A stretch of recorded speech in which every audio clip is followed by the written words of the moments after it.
Hi mga sisi, so get ready with me dahil pupunta ang mami sisi nyo ng bangko. So this is my first ever get ready with me video ngayong 2026. So kamusta naman ang inyong new year itong January nyo? So far, ang daming bayarin.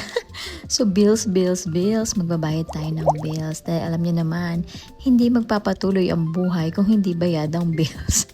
So yan, kasama yan sa pagsubok araw-araw, di ba? This look is simple, more corporate style ang datingan dahil pupunta nga tayo ng bangko. We want to look more presentable and classy, di ba? At the same time. So yun, itong 2026, ngayon tayo mas lalong nagpupursige, lalo na adulting na rin, matatanda na tayo. Nakakamiss din yung panahon ng bata pa tayo mga sisi, no? Na ang tanging iniisip natin is kung ano oras tayo maglalaro, yung mga ganung bagay, di ba? And pag may chance na magbonding ng weekend, di ba? Yun yung mga times na namimiss mo. And ngayon, syempre, adulting na, matatanda na. And your mommy sisi will be 40 na this coming February. So, talagang ang life is hard talaga. Yan, isa sa realization ko, mahirap ang buhay, mahirap mabuhay.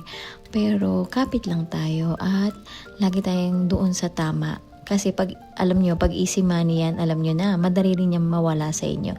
So work hard para ma-enjoy nyo yung pinagpaguran yung pera. And if someone will judge you because you're spending your own money, it's okay. Okay, so yun.